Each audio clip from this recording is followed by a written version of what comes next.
I'm John Strum, and this is Real Talk MS.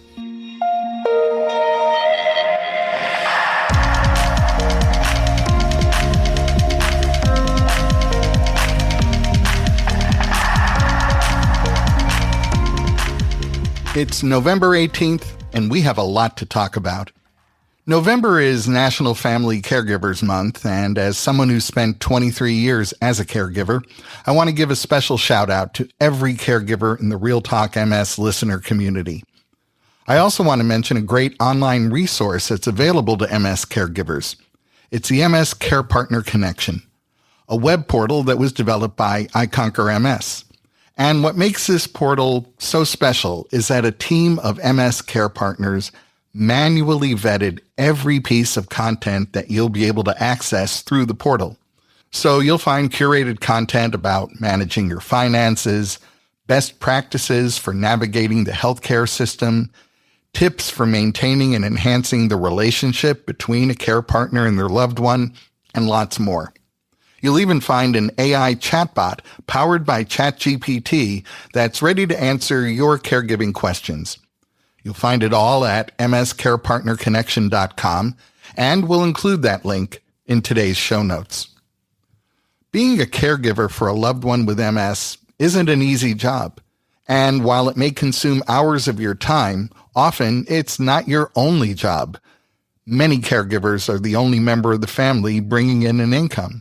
So in addition to their caregiving responsibilities, they may also be facing the responsibilities that go along with having a full-time job. My guest today is Diana Grazio, and Diana has found a way to manage her roles and responsibilities as her partner's caregiver while she holds down a full-time job. In just a few minutes, we're going to find out how Diana manages it all and how she does it staying in such great spirits.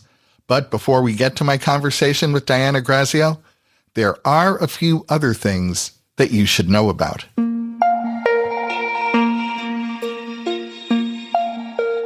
I want to remind you about a couple of online events that are taking place tomorrow, November 19th. First, the National MS Society is hosting the latest installment of the quarterly Hispanic Latinx MS Experience Summit. This summit will focus on social connections and financial planning, and there's even a bilingual Q&A session. To find out more or to register for the Hispanic Latinx MS Experience Summit, look for the link in today's show notes. Also tomorrow, the International Progressive MS Alliance is hosting a global webcast entitled How Existing Drugs Could Transform MS Treatment. The webcast is going to feature 3 outstanding researchers who are investigating how existing medications that may be used for other conditions might unlock new therapeutic possibilities for MS. They'll be presenting 3 innovative approaches to treating progressive MS through research projects that are being funded by the International Progressive MS Alliance. It takes place tomorrow, and you'll find a link to register in today's show notes. And even if you can't make it to tomorrow's webcast, by registering, you'll receive a link to the video replay. So this one comes highly recommended.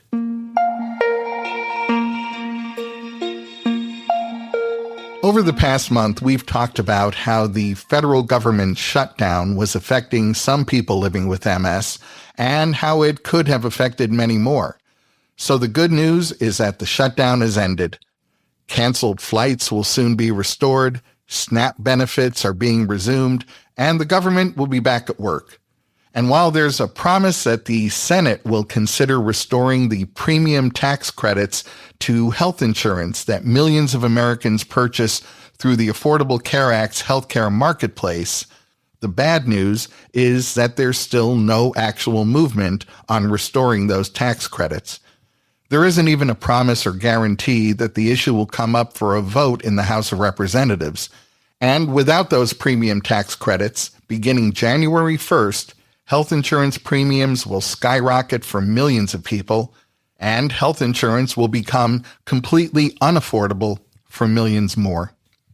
I wanted to talk with someone who's directly affected by these premium increases, so I contacted my friend Sarah Quezada, a fellow MS activist, and in a moment, you'll hear our conversation. Sarah Quezada is a wife and a mother, and Sarah lives with MS. Full disclosure, Sarah and I are both MS activists in Southern California, and we've spent time together walking the halls of Congress, as well as our state legislature in Sacramento, advocating on behalf of people affected by MS. Welcome back to the podcast, Sarah. Hi, John. Thank you for having me. As I just mentioned, you and I have some history together, and when I thought about having this conversation, well, your name immediately came to mind. So before we get into it, let me ask you, when were you diagnosed with MS? I was diagnosed with MS in July of 2012. And what disease-modifying therapy are you on? I'm on Kesimpta right now. And by the way, how old are your children? My daughter just turned 16 yesterday, and my son is 14. Wow, you've got your hands full, don't you? I really do. And you purchase your health insurance through the healthcare marketplace established by the Affordable Care Act, or Obamacare. Do I have that right? Yes, that's correct. So by now, I think everyone has heard something about the huge increase in premiums that millions of Americans who purchase their health insurance through the ACA healthcare marketplace are facing. Have you discovered what your health insurance premium is going to be in 2026? I'm not sure yet for the medical side, but my prescription drug cost side, they sent me a letter and said that if the ACA tax credits go away, my prescription costs will go from $0 a month to $271 a month. And that's a huge increase. Yes, I would say it is. From $0 to almost $300 a month is a huge increase. That's a few thousand a year. Yeah. So before you find out what the actual increase is going to be for your medical coverage, you're already looking at $3,000 in additional premiums going into 2026. And if you hit the average premium increase in the U.S., which is 114% for the same policy, same coverage, how do you anticipate that increase is going to affect you and your family? It's going to affect us greatly. I don't have an extra $300 laying around. I have, like I said, 2 kids in high school that now I need to pay twice of whatever they need, 2 yearbooks, 2 sets of school pictures.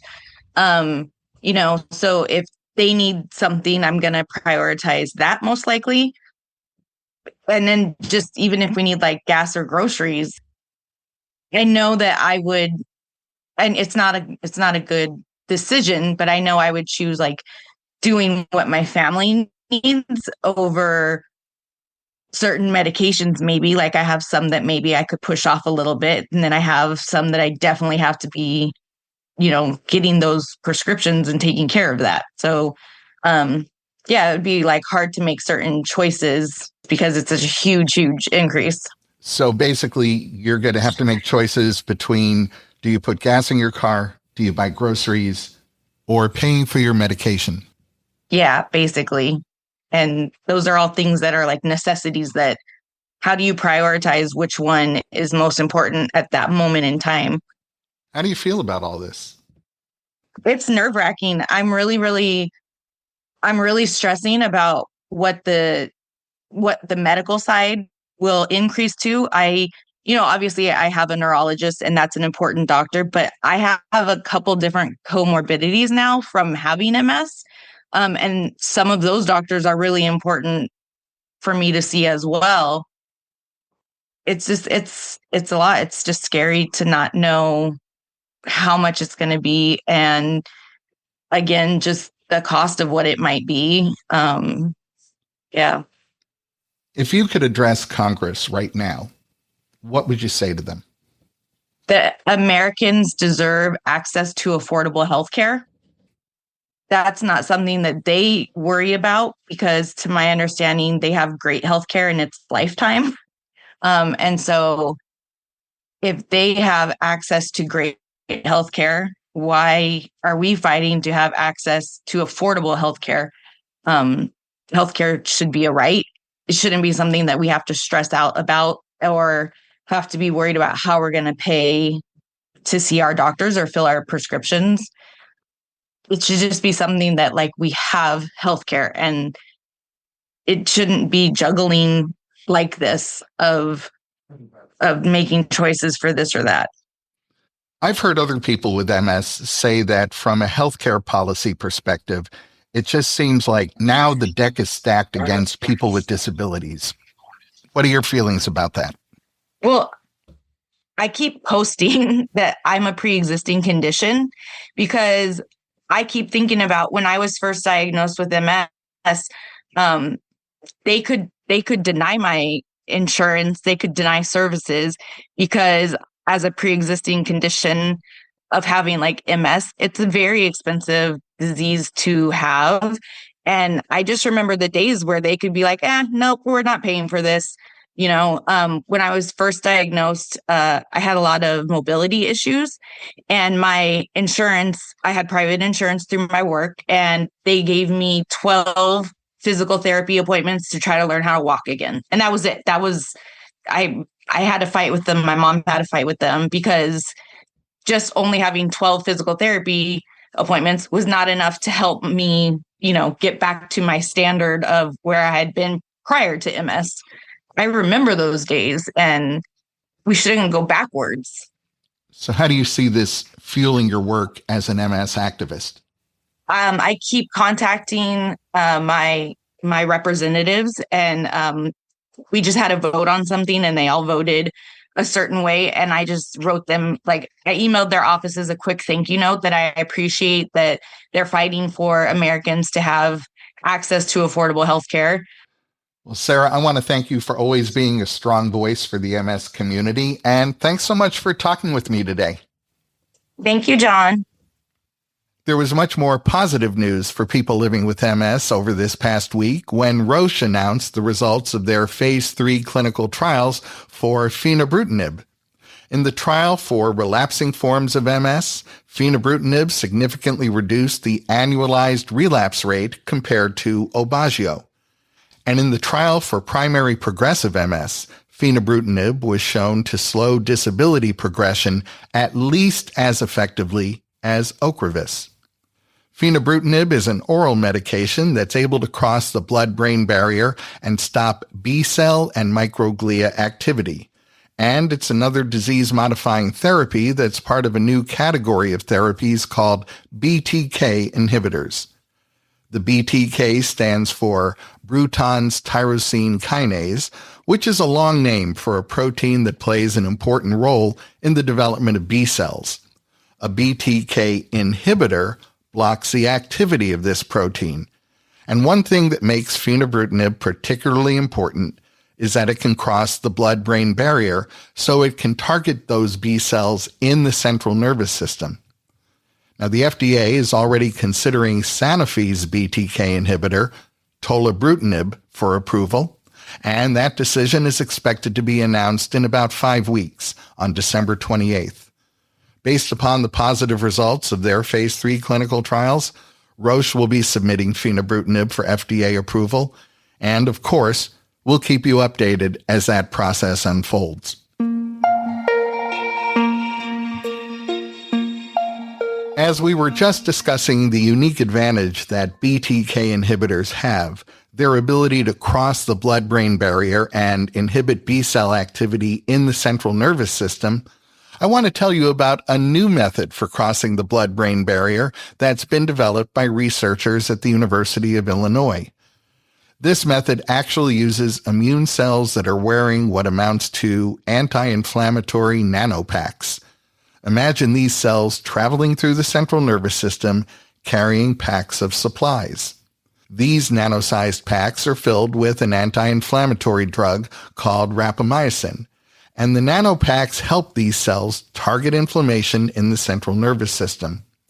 Just as a quick reminder, in MS, inflammation causes myelin damage, which leads to MS symptoms and disability. Once these cells have crossed the blood-brain barrier, the anti-inflammatory medication that they're carrying is released, effectively reprogramming the immune system. In the mouse model of MS, this novel therapy was shown to slow disease progression and improve motor function. We all know that there's a huge difference between a mouse brain and a human brain. So while it's still several steps away from being ready for prime time, this may be one more method of successfully crossing the blood-brain barrier and delivering therapy directly to the central nervous system. We'll keep you updated as the work moves forward, and if you'd like to review the details, you'll find that link in today's show notes. My own lived experience has more than convinced me that MS doesn't just affect individuals, it affects families. Caring for a loved one who's living with MS can be emotionally, financially, and logistically challenging. And successfully managing your responsibilities as a care partner while you're holding down a full-time job takes incredibly careful planning and attention to detail. In a moment, my guest Diana Grazio is joining me to talk about how she balances her role as an MS care partner with the demands of a full-time job.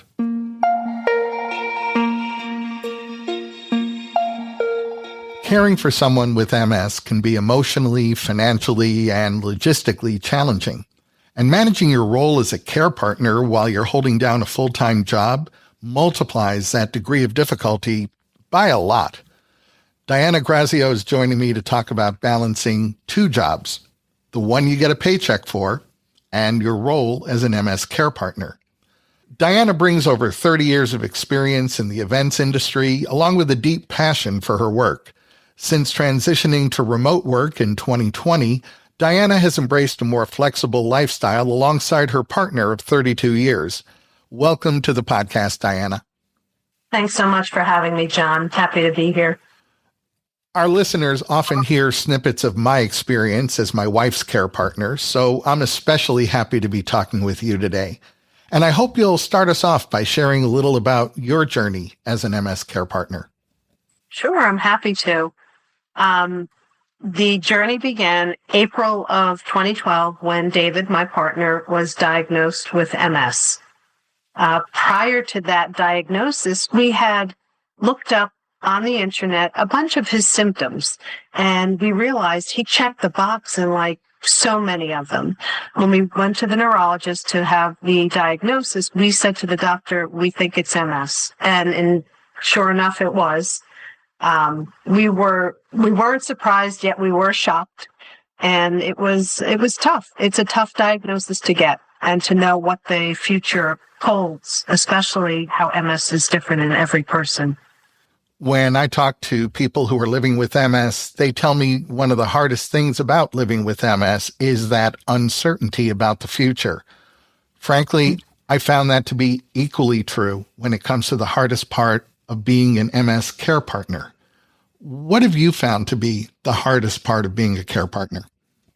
Again, the unknown. You don't know what each day is going to bring. Some days are great, some days not so good.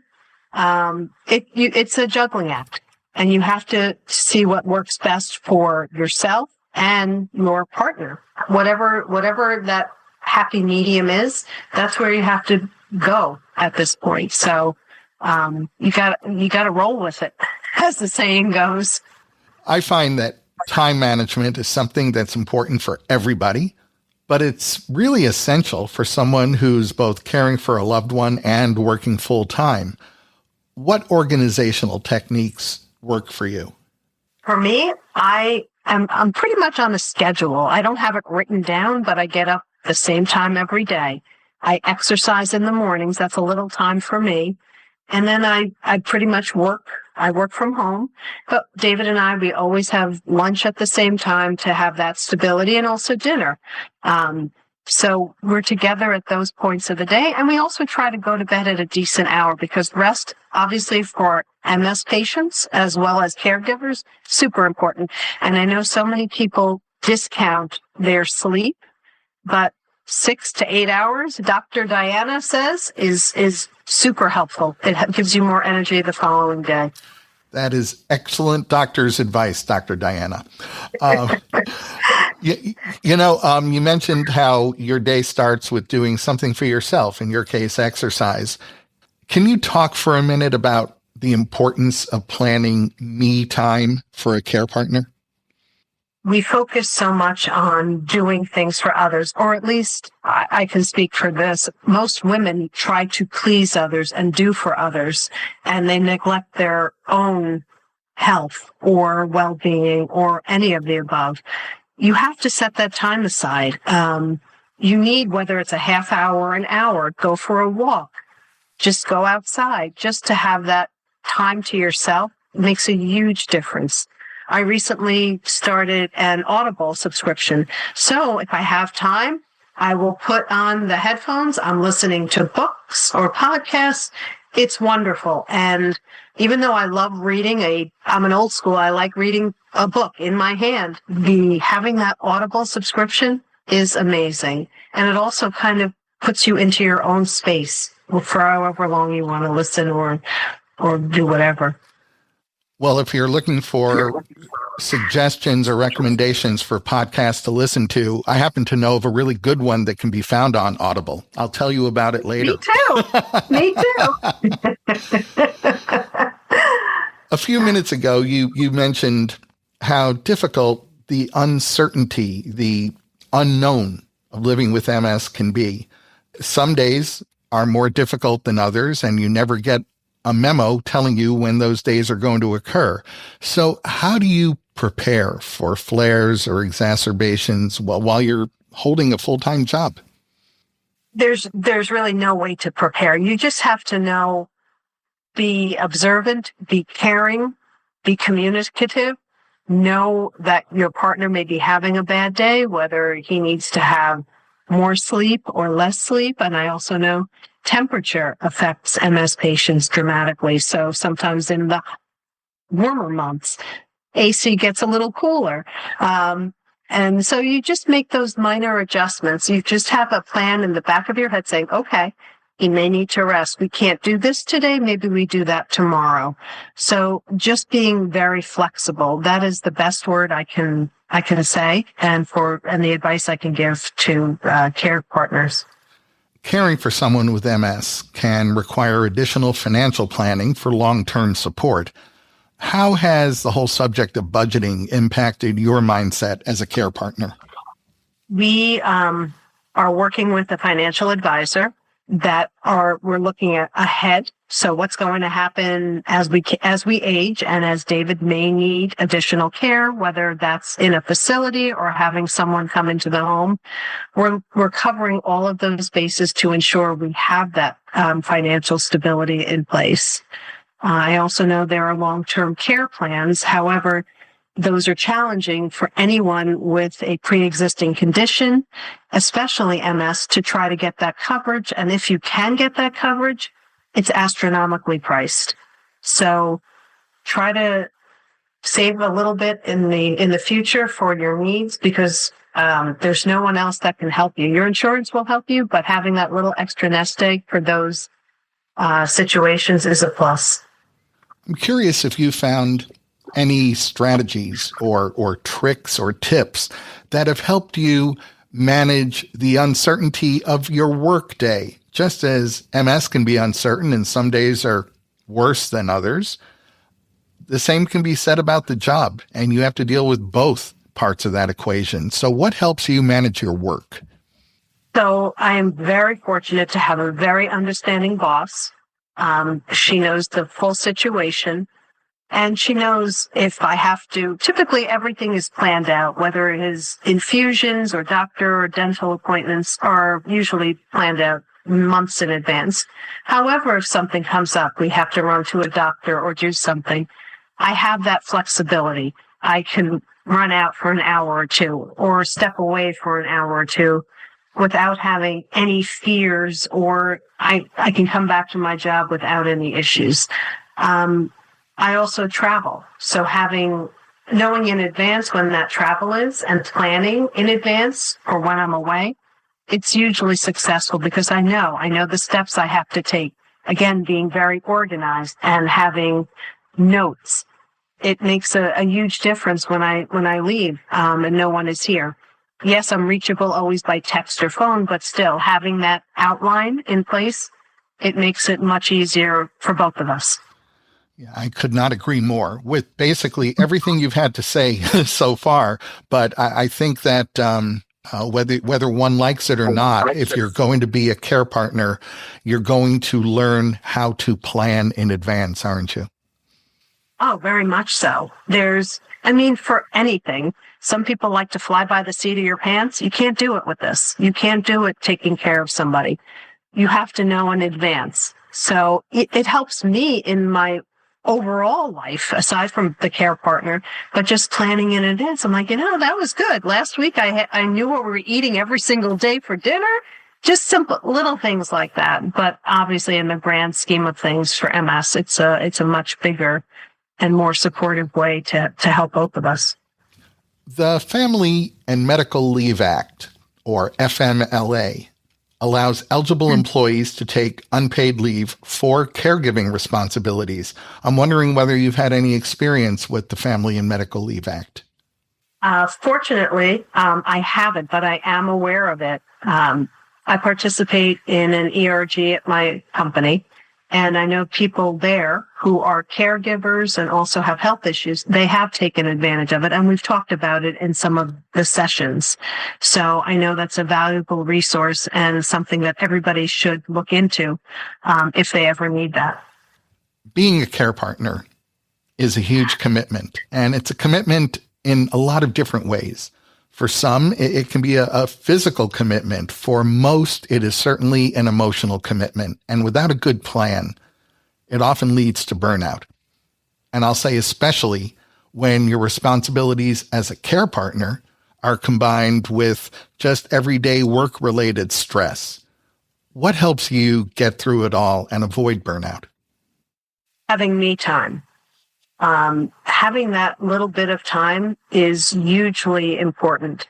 So many women, they don't do that. They just keep going until they hit rock bottom and burnout and then go, oh my God, I can't go on any longer. So you need to take care of yourself. If you can't take care of yourself, how are you going to be a good care partner to anybody, especially aside from David? What happens when your parents are aging and need assistance? All of those pieces of the puzzle, and you need to be healthy and happy emotionally and mentally. So just taking care of that is so important. Go for a walk for 20 minutes. That's your time. That's outside. That's getting that breath in you. That makes you feel invigorated.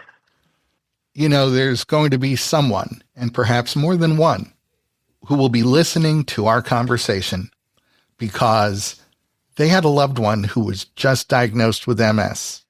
What advice would you give someone who is about to become an MS care partner? Don't be scared. You will get through this. There are so many amazing resources out there, whether it's online or in the community, where other people can share their experiences and explain how it worked for them. You can get an idea of planning and scheduling and doctors. And then you see what works best for you. It's not one size fits all with MS. Everybody is different. Every diagnosis is different. Every MS journey is different. So just looking for those resources or talking to a friend, a therapist, a clergy, all of that will help you get through this. And you will get through it. We all do. Diana Grazio, I want to thank you for all you do to ensure David's well-being at home and for raising awareness about the importance of caring for the care partner. Thanks so much for talking with me today. Thank you so much, John. That's going to wrap up this episode of Real Talk MS. Real Talk MS is powered by the National MS Society, and you can share this episode of the podcast by letting your friends or family members know that all they have to do is point their web browser at realtalkms.com/429. You'll find that link in today's show notes so you can easily copy and paste it right into an email or a text. Winter is around the corner and may have already arrived for some of you.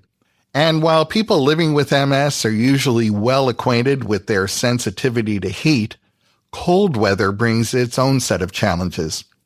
I hope you'll join me next week when Dr. James Stark is on hand to share tips and strategies for successfully navigating those winter weather-related challenges when you're living with MS. I'm John Strum. Thanks for listening. Stay safe and make healthy choices.